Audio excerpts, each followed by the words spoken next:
Do you have a medal? Oh, yeah. But at the Olympics, they don't give a medal to the staff. So you want a medal, you want a little souvenir. Of course. I found mine on eBay. Wait.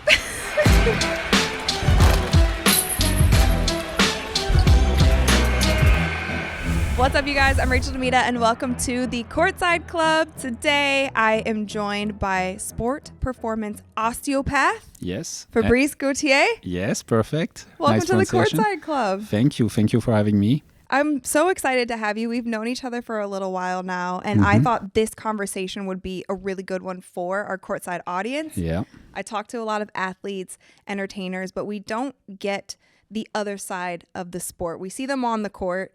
We look at their highlights. We talk about how they play in a game, but we don't really understand everything that they go through off the court. And you're a big part of that.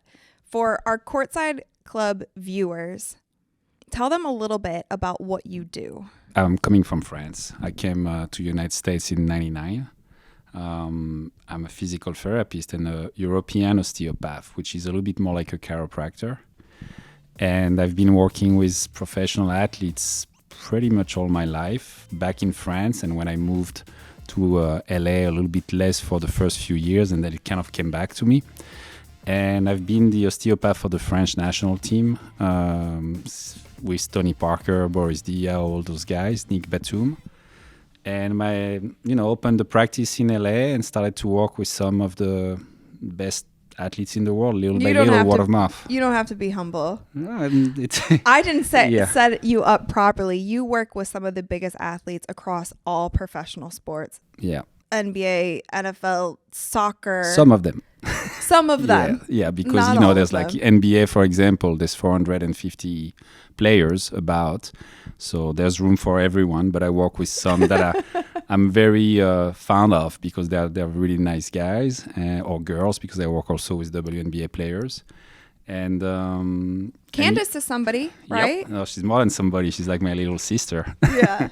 Candace, Chelsea Gray, Shine Ogumike, Neka Ogumike I started this year. Powerhouses in sports. You worked with Carmelo Anthony for a long time as well. Since 2010.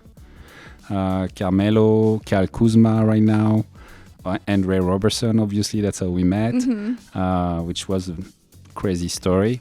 Wait, how did you guys meet? I only know from the office visits. Frankie Delgado. Okay. So when Andre was struggling a little bit with, basically was not able to play, Frankie gave him my informations.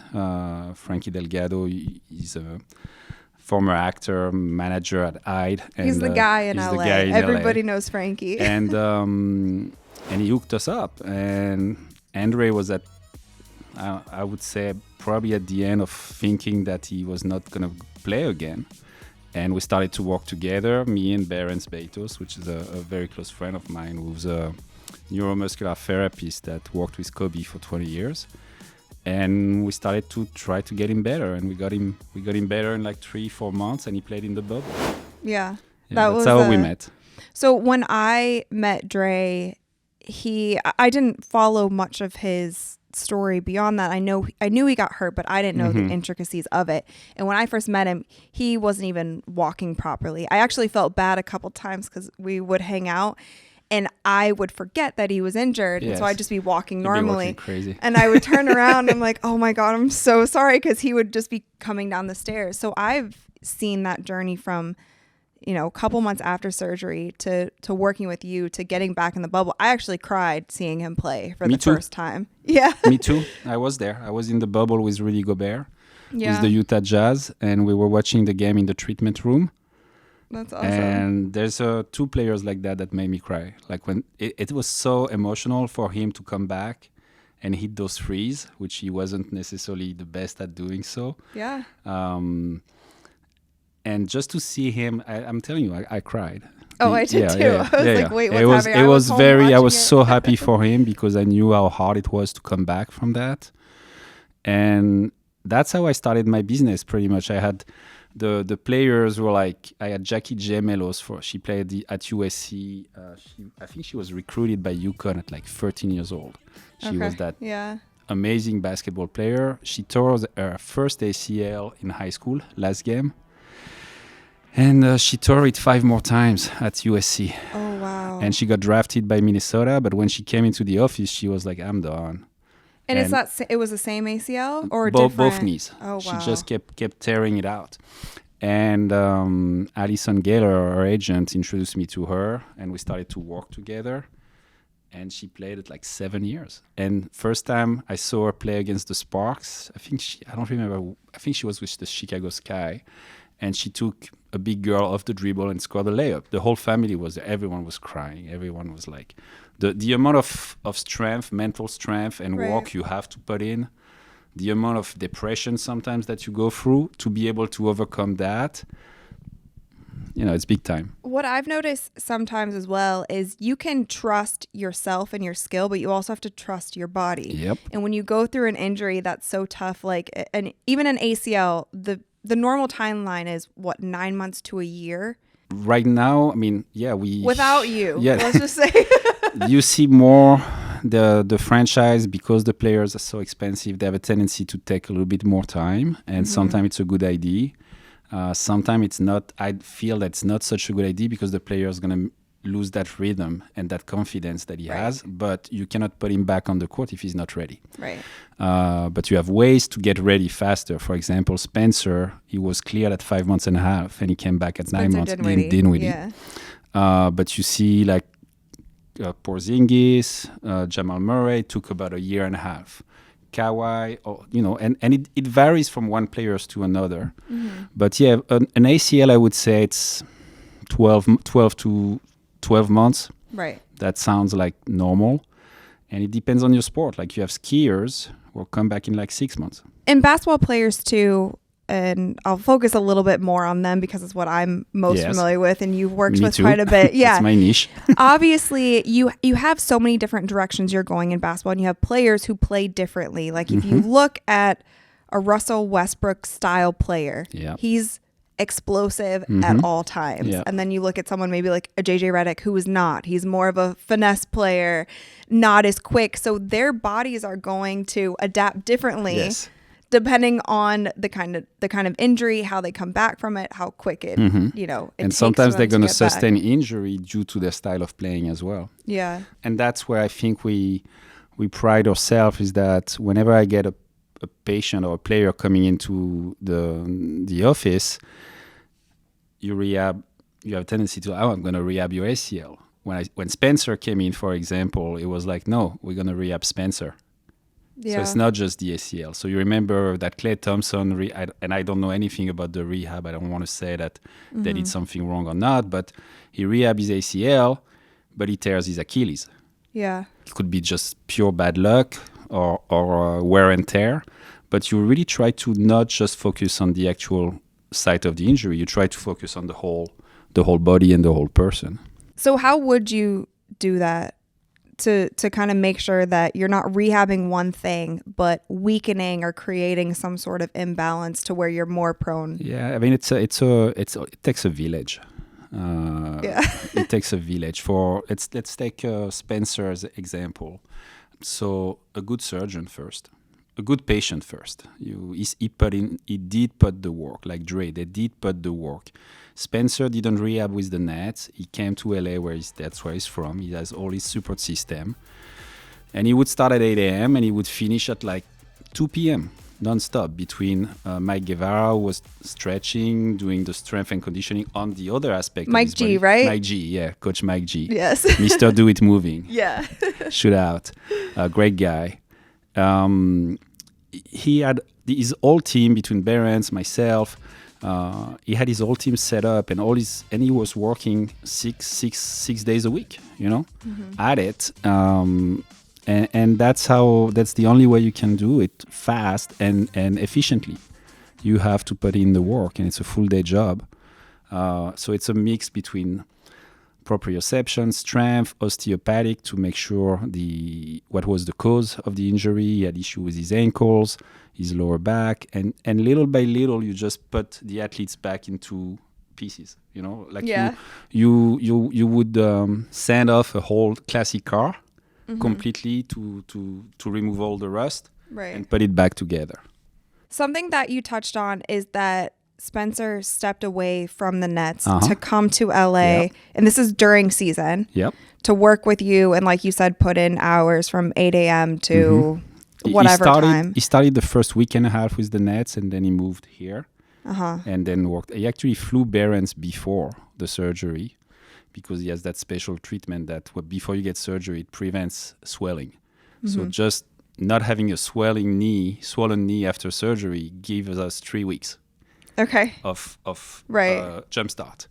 And then he decided to come, and I personally think, even so the franchise, they don't like it because they like to control.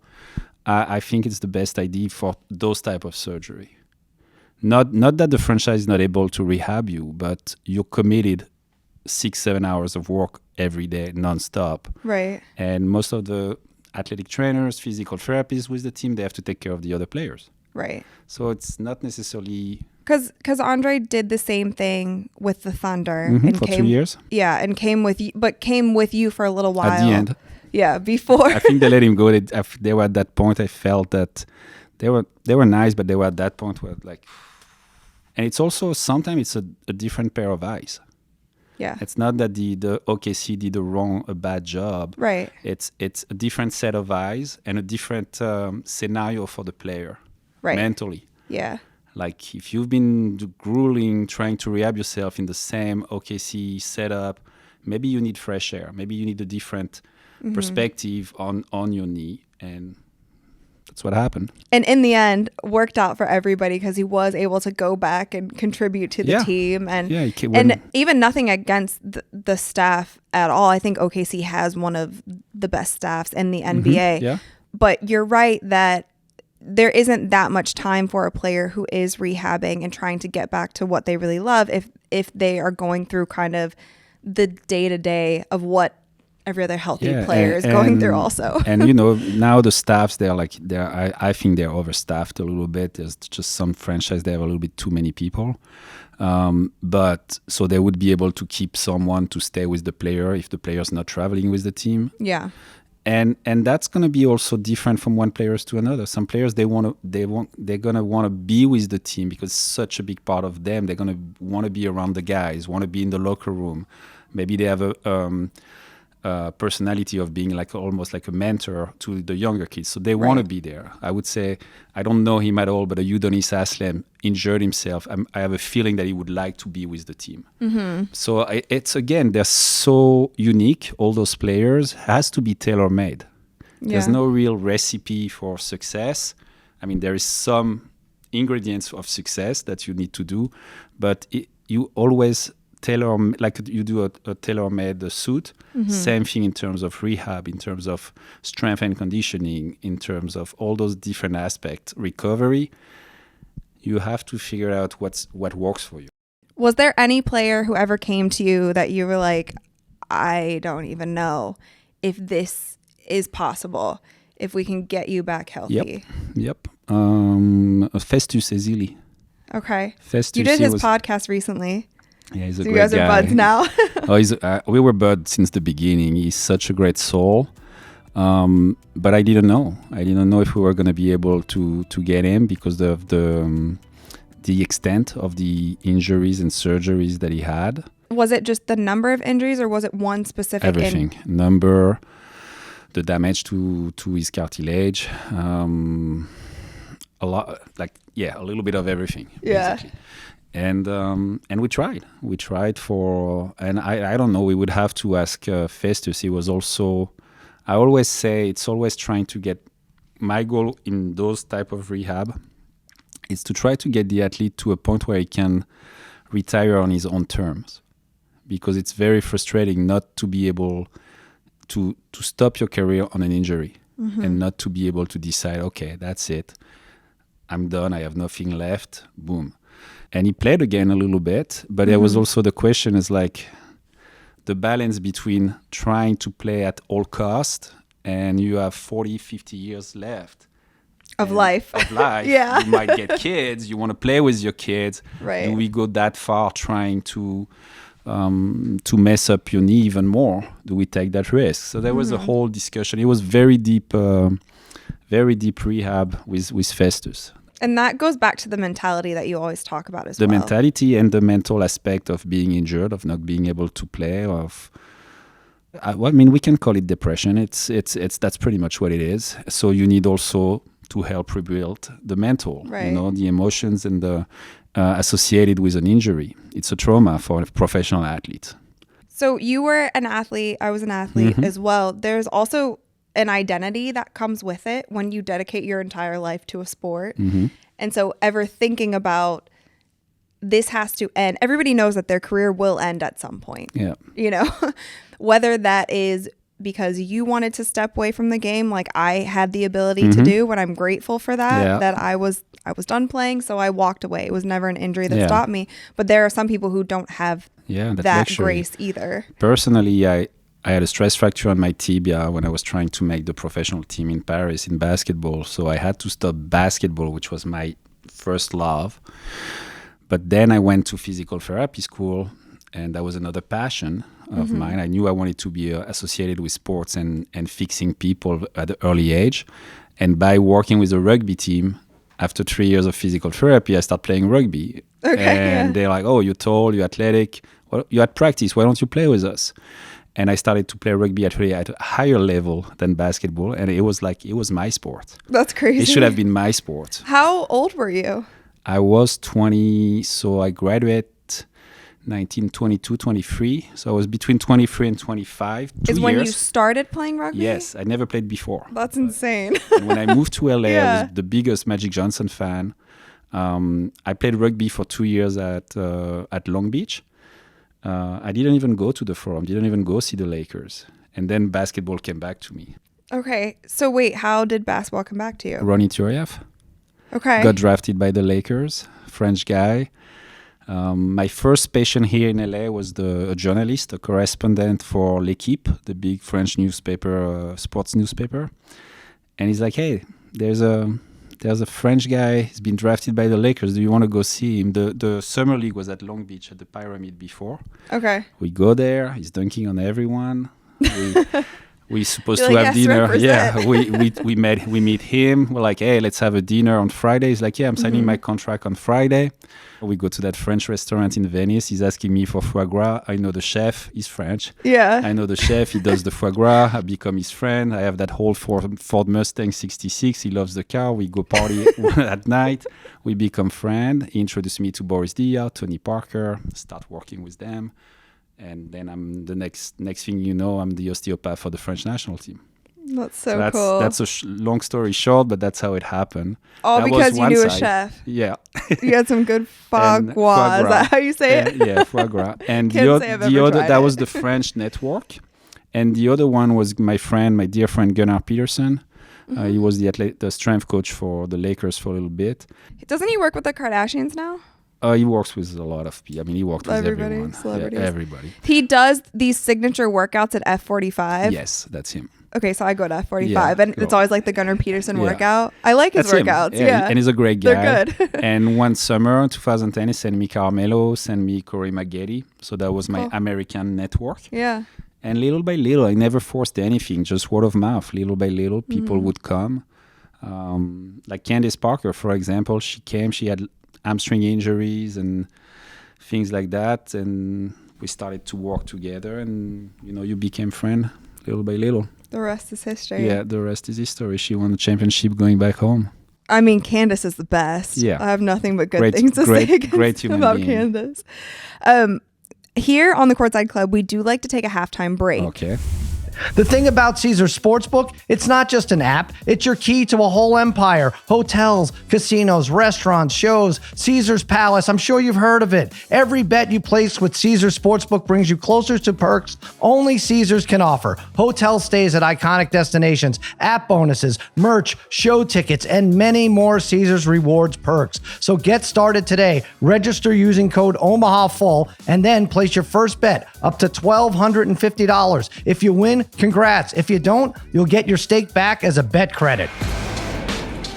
I know that you've worked with a ton of NBA players and also just a fan of the game. Yeah. So today, I want you to build the ideal NBA player. Okay. In terms of skills or in terms of So here's the thing. athleticism? I have a list of different body and attributes for this player. Okay. You just have to assign a player to these attributes, and we're building the ideal NBA player. Okay? Yeah. All right.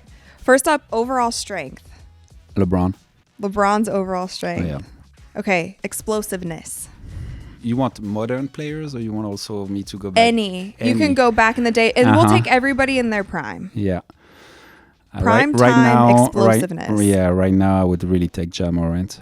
I think he's unbelievable in terms of explosiveness. It's a phenom. Yeah. So what about speed? Tony Parker. Tony Parker? Yeah. Is that the quickest NBA player that I don't know. That you've seen? No, because that I've seen. No, I think Russell Westbrook is also really pretty fast. I was going to say Russell. But the funny story with Tony, we were talking. So I started working with him in 2009. And did you ever try to have a track coach to improve your speed? And he was like, well, I'm one of the fastest already.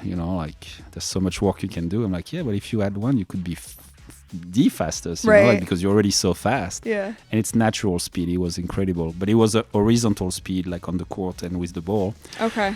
And he was like, yeah, maybe I should have. But he was late in his career, he said, but no, I didn't. And the very interesting factor with Tony, it's when we would go and play during the summer, and he would play against those international guards, like the Teodosic, and you would realize how fast he was really. Because when you go Tony against Russell Westbrook, it's fast against fast. It's Lamborghini against Ferrari. Right. But when he goes back, he play international basketball, you realize how fast he was. That's cool. Yeah. And with and without the ball, too. Yeah. Because there are some players who are really fast, but with the ball, they're not. Yeah. All right. Next up, we have hand-eye coordination. Hand-eye coordination. That's a great question. This is everything. This is finishing at the rim. This could play into steals. This could play into blocks. This could play into ball handling. Ball hand. The full package for that, I think, is Steph Curry. Steph Curry. Yeah. I would say so. He's right there. Okay, so we're taking Steph's hand-eye coordination. What about basketball IQ? I would put Draymond. I'm hesitating between LeBron and Draymond. Okay. Yeah, I would put Draymond. And last but not least, overall mentality. Sorry, I'm Wait, we're taking away. Okay, wait. Basketball IQ. Kobe. Yeah, that's a good one. Kobe, LeBron. I think LeBron is unbelievable. LeBron to me is more like Magic Johnson, which was my favorite player. Yeah. And I see him being a little bit more overhaul. Let's put LeBron. Wait, no. We have LeBron as overall strength. I cannot have him twice. You want to have him twice? He's amazing. All right. I never thought that record would be beaten. Okay, so we'll have LeBron at overall strength and basketball IQ. Yeah. Okay. All right. And what about overall mentality? You mean toughness? Oh, nice guy. Toughness, we don't need nice on the court. For toughness, and I already named him, but for toughness, mental toughness, it's Tony. Tony Parker? Yeah. Why do you say that? What is something that we haven't seen from him? Guys don't realize that coming from France, when he came in, being the starting point guard after 5 games at 20-something years old, being groomed by Popovich, being groomed hard.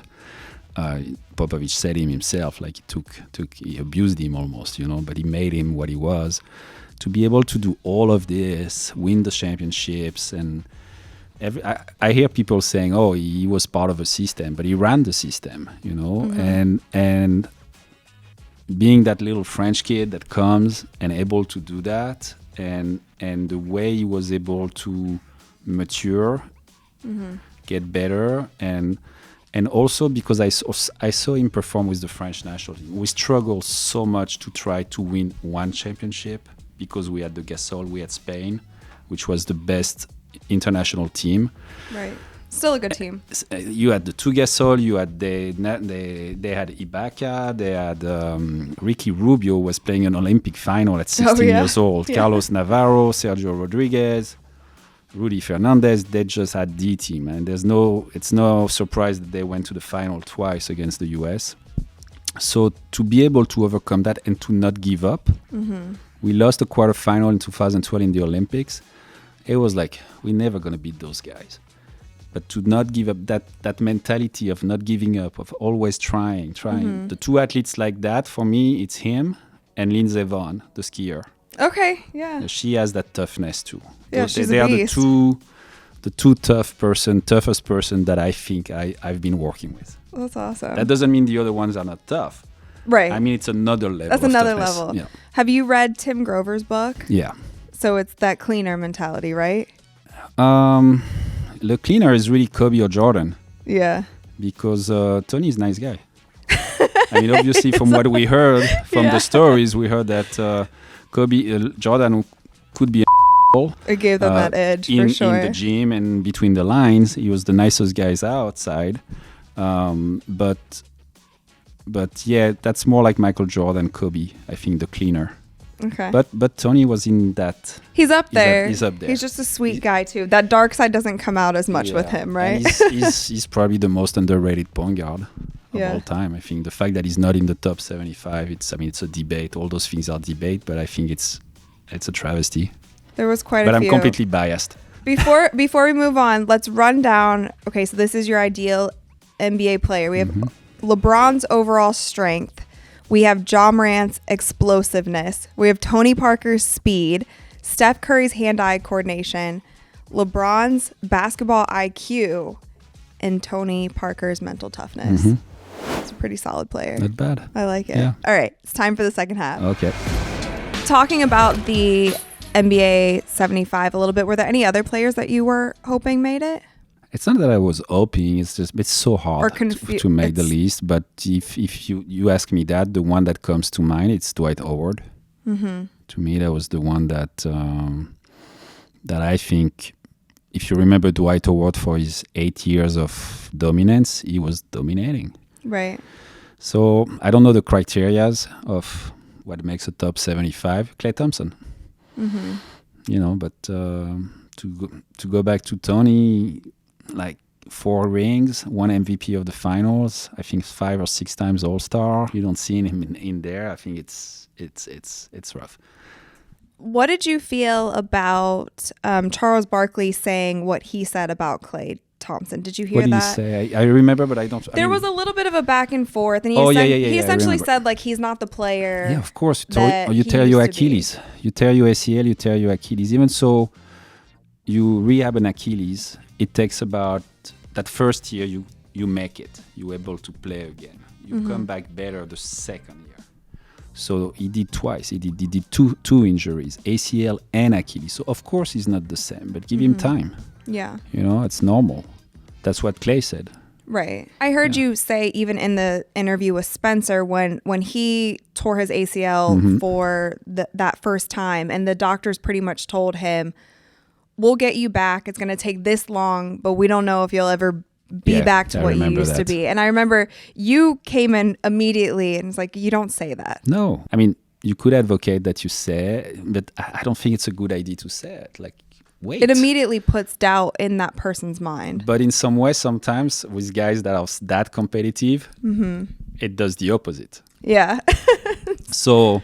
But to me, it's shocking a little bit. I'm a very optimistic and positive person. So, and that's also why sometimes when they get and they tried everything, and I still may be able to instigate a little bit of fire, like a girl like Jackie Gemelos or even Candace was like, no, you give me that energy to think that I can do it again, Or Chelsea Gray, same thing. That's what she said. Like she dislocated her kneecap. Got drafted, but you dislocate your kneecap, you don't really know if you're going to be able to play basketball again. Yeah. And then little by little, by staying positive, by working hard, then you slowly see, the end of the tunnel. What would you say is the worst injury that you've seen across sports that is the toughest to come back from? So it was, you remember Sean Livingston? Uh-huh. That injury, the one that I saw that I had to take care, that I saw on the pitch was on a rugby game. Uh-huh. The guy got tackled by a big Polynesian guy, so you can imagine like The Rock, catching the knee, and the whole team hitting the poor guy, getting momentum the other direction.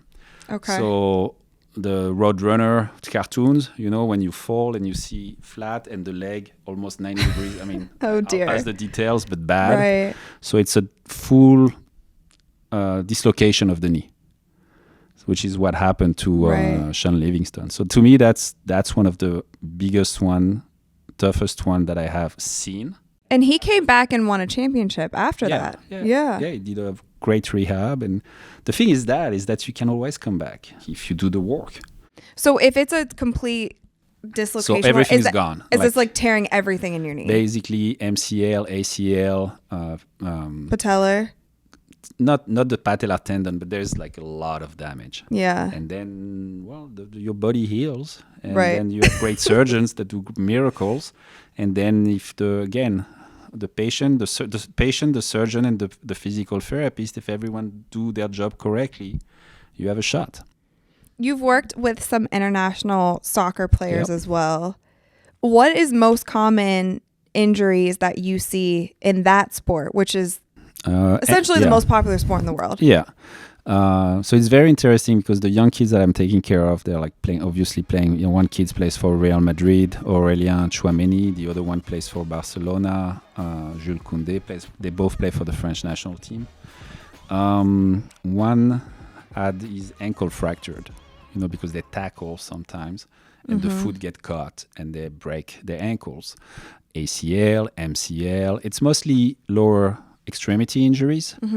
Adductors a lot of issue with their adductors because they play on different type of pitch. When it's winter, it's very heavy, and they're always hitting the ball with the inside of their foot, so they can have issues there as well. But it's very interesting because those two kids particularly, I started to work with them when they were 16, and they were so freaking mature. Yeah. You knew they were going to succeed. They come from the same team in Bordeaux, and they're big NBA fans. Oh, cool. So it's very interesting to see that they were raised by Kobe Bryant and LeBron James. So with the YouTube, with everything, with all the stuff that they have access to, they study, they learn, and it's very nice to see that they know the game of basketball really, really well, and they like sponges, you know, like they take in knowledge. The knowledge from what they've been seeing. You know? And those kids, they're going to have a great career, I think. Can you talk about the difference between the EuroLeague and international basketball as opposed to NBA? Because we're getting now a lot of influence, and even you see guys like Luka dropping 50, 60 points, you know? I think Jason Kidd's doing a great job too. It's almost like a different sport. Few of the rules makes it a little bit different. For example, your big center, like your Rudy Gobert, he can stay in the paint as long as he wants. Oh, really? There's no 3 seconds, defensive 3 seconds. How interesting would that have been if we had that when Shaq was playing? Exactly. How do you drive to the Camping basket? out, right? How do you drive to the basket, you know? So that's I think one of the big factor that makes the game a little bit different. So it seems in some sort of ways that it's way more tactical. And also some of the players are still pretty athletic, but less athletic. Like the best one we see, they end up in the NBA. So the game is I would say it's a little bit more turn around the shooting, which here now is as well. But more really like think, fundamental based in a way. I mean, you have fundamental players in the NBA as well. I don't want to sound that. I mean, not to downplay it. Yeah, because the US invented basketball, and it's still the best basketball in the world, especially during the playoff. Yeah. I won't say the teams, but I saw a game the other day, and some players were injured, and I was at a game, and like that second quarter was looking so atrocious in terms of basketball. Yeah, brutal turnovers, bad decisions. That you see that, but I'm sure you see that in the EuroLeague as well. I feel like there's a little more. From what I've seen, the finesse with the players, their fundamentals, their basketball IQ is top tier. And I'm not saying that it's better than NBA players, but I think there is less like straight athletic ability that they're relying on. Yeah. So they have to heighten those You things. also have to understand the system how it is in Europe compared to the US.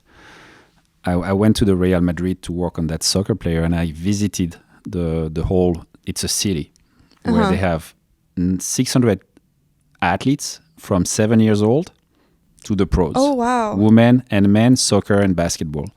So when you look at Doncic coming from Slovenia, I don't know at what age he came, but if you come at the Real Madrid at 12 years old, you benefit from all that knowledge at a very early age. The knowledge, the basketball IQ, because you have some of the best coach in Europe. You have players that play with you. You can train with the pro when you're like 14 or something like that, probably even earlier. So you see what an professional adult is doing to take care of his body. Then you have access to the physical therapist that works for Real Madrid, which they're probably really good, you know. When you come to that place, it's a city. It's unbelievable. Like you look at NBA facilities that are pretty nice. It's all other level. Like it's unbelievable, and everything is made for the athlete. Have you seen IMG Academy? I've never been, but I've seen. It's maybe like a similar concept in a way. I know that's like it's a little bit same. It's more like the INSEP in France. Okay. Where we send all our we send at 14 years old. They go there, and they learn from the best coach. Yeah. And I'm not saying the high school coaches. I'm sure there's amazing high school coaches. There's amazing prep school. There's amazing college program. But there's also AAU. And I had my kids play AAU, and you can see kids playing 5-6 games per weekend, even more sometimes. And they don't have access to that. So if you look at I never looked at, I don't know if anyone did any number, but for example, the rate of injuries of European players compared to American players. It will be very interesting to look at that and see the difference. Definitely. And then if you look at a kid that comes from college and look at Doncic, but Luka is exceptional. But a European player has been playing pro since he was 16 years old. Right. So he comes into the NBA. Maybe he's not the most athletic. Maybe he's not, Ja Morant or Russell Westbrook. But he comes with such a baggage of IQ and knowledge that most of the time they actually play. I feel that they're very ready to play. Because they're already playing against older guys, experienced guys, bigger guys. It's already a faster speed. Yes. Where if you're coming from college, like say you're a Zion type player at Duke, like you are playing against other top tier athletes, but a college is so much slower. Yes. And not as physical. And the kids are an anomaly. Small. You're like so exceptional athletically that when you play against those guys, it's almost no competition. Right. And you see when the US now, when they play internationally, they have to adapt. And it seems that they're starting to have more and more. The gap is shortening more and more. Yeah. But also because it's, I think, a different game. Yeah. And the basketball's influence has grown globally so much over the past 10 years. Yeah, so it's amazing. I think a lot of other players are getting into the sport. Aside from what players can do, like in the weight room, with rehab, at practice, what are things off the court that you suggest to these players to make sure that they can be the healthiest that they can be? Sleep and food. Yeah. Sleep is the most important. Like recently I have Arthur Kaliev, he plays for the Kings hockey. His agent called, he's like, can you help him? He's not napping. And we just figured out to get him to start napping, to take it as a practice. Like it's going to be hard at first, but you're going to get better at it. And until he got his foot broken by a puck, he was like just thriving because he's great, but also having that little nap helped him tremendously. So is there like guidelines for? Yeah, I mean, that's pretty much the one you see on Instagram. Like don't before going to sleep, for example, like your bed night sleep. Yeah. Get off the phone. Turn off the light. Exactly. All of those. A colder room, a little bit colder room. Personally, I like to say don't drink water after 6 p.m. because you're going to wake up during the night and pee. So it's going to wake you up. No light, no sound. Try to block everything. Real Madrid, they have room before the big games. They bring all the players together, the soccer team. You should see the bedrooms where they put them. It's like what are they like? Bunkers. It's super modern, super nice. Yeah. But the curtains that falls, it's like there's no noise, no light, and full black. They do it on purpose. They did their studies, Okay. and they get the players to do that on a regular basis. What if they did that for NBA players? I had too many games, I think. There's What a if it game was every like 2 just days. finals? Maybe finals, but even once you get into a certain rhythm, Right. Then you trying to can't fall change asleep it- without the TV. you try to change it, it might have an adverse effect. Yeah. But most of the players, they pay attention to their sleep and they nap. They do it. I think they also were just tired. Yeah, So that it's too. not that hard sometimes. And and right now what I see is they play a lot of video games. Mm-hmm. When you get and try to kill, I don't know how many kills you need to have, and you have to go to sleep after that. It's probably not the best. So it's really because your brain is still it's going. really trying to find the balance in what you do in your life, but you have to prioritize recovery. I see also sometimes players, they're so eager to play, they're hoopers, so they want to play basketball. They overdo it. Sometimes they overtrain. So that's another aspect of it. And then the second one is the food. Dietitian. Hire a chef or get a food delivery service. If you're a rookie, get a food delivery service. It's affordable, and at least you get your good nutrients, you get your good food, and you don't have to, or you learn how to cook if but it's very important what you put in your body. Time consuming to cook. Is the food better in Europe to you? Quality? Food quality? Yeah, the taste. We hear that a lot. Yeah, if you taste just a tomato, if you taste a tomato in France or in Italy or in Spain, you'll understand right away. It feels like they feel very lame here. Even Whole Food or Air One or all those nice organic grocery places, it's just not the same taste. It feels like you need to have more food in order to get your nutrients. Okay. No, it's Maybe not the same. best thing for us. Going back to sleep a little bit, we heard Kobe talk a lot about waking up super early, and then going in before games or then after game. If he wasn't playing well, he'd stay after and shoot however many shots. But where was his sleep falling into this? He says it. It's like he would wake up early, come back for breakfast, take the kids to the school, have a little sleep. And he probably learned how to do power naps. And he probably was going to bed early in order to wake up at 4 o'clock in the morning. If you want to wake up at 4 o'clock in the morning, you have to go to bed at like 9 to be sleeping at 9. And then I think I would say, I don't know because I never worked with Kobe, but I would say that he was probably very good at power napping and at almost like intermittent. You have the intermittent fasting. He would intermittent sleep.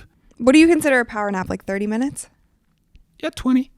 Just trying to 20 to 30 minutes. Because my body actually does that. Yes. Like I can nap, not set an alarm, and wake up between like 20 to 30 minutes. Yeah, normally. that's a good one. And you feel very refreshed. Yes, and if I you can't sleep longer than that, or I feel if you do groggy. sleep longer, you feel groggy. Yes. So you're probably hitting exactly the right amount of time that you need, but you're letting your body dictate. You don't put an alarm clock, and right. Sometimes it's also that we go away from our instinct. Like some people, I'm going to tell you, we were talking about the quality of the food, but I remember it was in the Olympics in London, Usain Bolt, which was the fastest athletes in the world. Before, we had at the Olympics, everyone eats together. There's a huge restaurant. He was eating McDonald's. He was eating a burger. And I remember that French athlete who was trying to almost eating like macrobiotic or like super, super healthy. And she was disgusted because she was a track and field athlete. She was fast, but she was like, I'm doing all of this. And that guy is just like eating a Big Mac. The fastest in the world. And he's the fastest in the world. So I think the most important part is to, after like around 23, 24 years old, if you're as an athlete, you should start knowing yourself, what works for you, and trying maybe to tweak things there and there, but not to change it too much. Not change it every off season. Right. You see some guys going from one trainer, one strength conditioning that off season, then he goes to another one, then try to stick with what's been working really well. Do you have any vegan athletes? I used to, less and less. Yeah. Yeah, it's a long debate. I'm vegan. I was just wondering. Yeah. I have not eaten meat since I was 18, so it's almost like 15 years now. Yeah. When did you stop sport? I stopped that year, but it wasn't related to food. I just didn't want to play. Okay. I stopped after a year. But I mean, you work out or you do things I like feel better. Yeah, I have yeah. way more energy. I Yeah. have not noticed any decline in like. But you're not pushing the body like a professional athlete. No, but Yeah. I did start running after I played basketball, and I was doing distance running, and it did work for that. Okay. But yeah. Again. But DeAndre Jordan is Yeah. vegan. Chris Paul was for quite some. Oh, is he Is he still? still is? I don't know, but he probably I think still he is. is. Dame was for a little bit, but he stopped. Yes, Damian Lillard was. And I saw the documentary. I thought the documentary was great, but I know what you're talking about. yeah. And look, I'm not pushing it on anybody. Like No, I same don't even thing. have any friends who are vegan. I eat meat. But I and know fish. that I've done both, and I feel just from purely like energy recovery, little things like my skin, it does work for me. So I was wondering. I want to see you in 20 years. Okay. And hopefully you're doing great. But I have a lot of patients, older patients that have been vegan for like 10, 15 years. Well, I'm at 15-year mark. Okay. Almost. All right. Okay. Well, the five more I'll years. come back. I'll let you know for sure. But again, we go back to what I was saying. It's tailor-made. Like if it works for you, right, it's great. I personally don't think that an athlete should go vegan. Fully but vegan. It's just me. I don't feel like an athlete should eat meat every day. To me, it's more about what you said earlier, is the quality of the food. Grass-fed, grass-finished. It's the way they raise the food here in the States. My grandparents are from Burgundy, so I would go to the farm and you would grow a cow for the milk, for everything, and they would eat grass. And I mean, we've been doing that for centuries. Right. Why are we switching? Yeah. Because the quality of what we serve to people is terrible. I agree with you on that. One last thing, going back to something that you mentioned, the Olympics. Yes, Paris. What is your best memory from so the far? Olympics? So I did only one. I did London. Okay. So we qualified in 2011 for the Olympics, so we don't have to do the tournaments. We know we're going to London with Tony Parker or everyone. It's the first time he goes to it. It's a big thing. We get there. I'm like, it's perfect. The basketball tournament, you have one game, one day off, one game, one day off. So I can go see all the other events. I'm super excited. And then the GM from the national team comes to me and is like, me, the doctor, and the strength coach is like, guys, you're going to double up with the girls. No, like you're breaking my dream. Like I'm at the Olympics, that we fought so hard for that. I'm going to have to double work and work with the girls. Okay, I'll do it. And then the girls, they had to qualify. So they already had like 20 games and they were dead. And they had to qualify Kuala Lumpur or something like that. And I arrived and I worked with Sandrine Gruda, which was the first one I worked on. And they didn't have a doctor. They didn't have a strength coach. They didn't have an osteopath. And they start to embrace me like with love.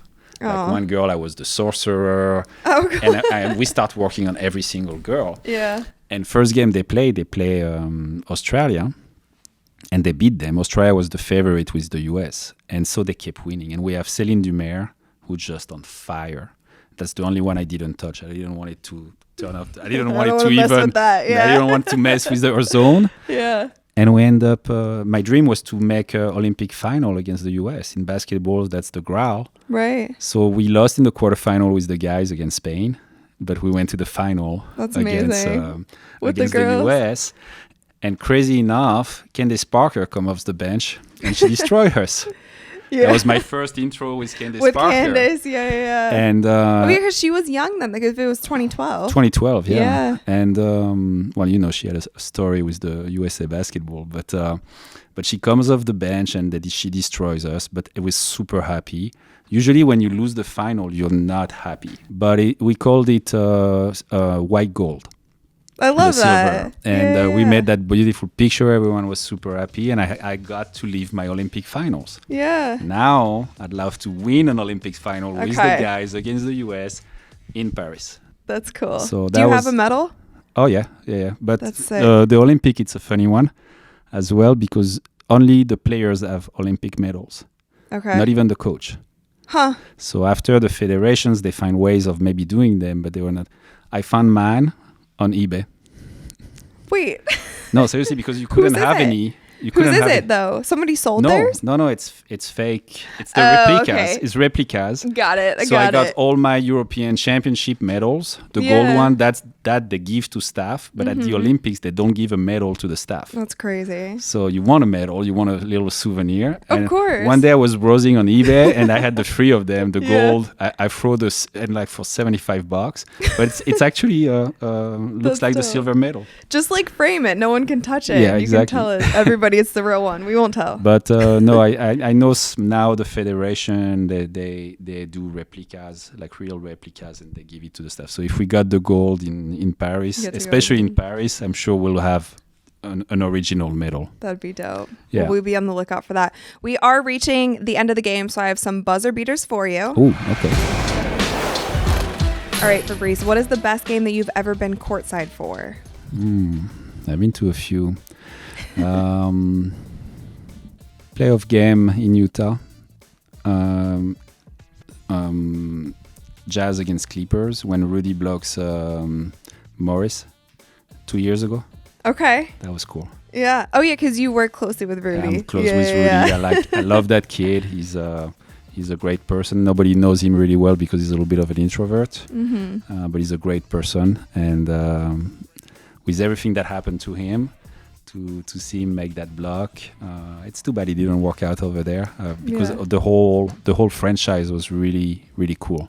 Yeah. And I was actually right. He blocked it like right there. Yeah. Right in front of us. So that was a cool one. That's dope. Who is one person, dead or alive, that you would love to sit courtside with? Jesus? No, kidding. You can. No, I could. I mean, yeah. You'd have a lot of questions for him. Exactly. At least I would. No, my 2 favorite one was Muhammad Ali and Magic. Cool. And I would go with Muhammad Ali. Yeah. But I don't know if I would rather be in a restaurant or like with no noise and really taking the time to. But Muhammad Ali, yeah. Maybe you guys can go to the little Courtside Club area in the bar, grab a drink, watch the game on TV. You don't even need to be courtside. Muhammad Ali, I would say Muhammad Ali or my dad. Okay. Now he passed away, so now it'd be cool to have my dad with me. Yeah. Love that. Yeah. What is one event in history that you would have loved to have been courtside for? It could be a sporting event or other. When France won the World Cup in soccer, 98. Cool. Yeah, I was in vacation. I was in the South. I would have loved to be at that game. Yeah, that'd been wild. Yeah. Fabrice, thank you so much for coming on the Courtside Club. Let everybody know where they can find you on socials. So on social, it's mainly Instagram at Fab9OsteoPro. I have a TikTok that I started, but there's probably 3 videos there. It's mainly Instagram. It takes so much time. Only Instagram at FAB9OsteoPro. Cool. Thank you. Thank you so much. I appreciate it. Make sure that you guys like and subscribe, and we'll see you next time. Bye.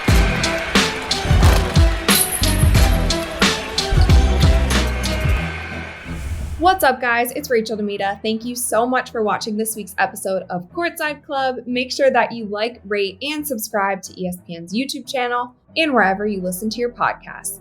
We have new episodes coming to you guys every single week, so stay tuned for that, and I'll see you soon.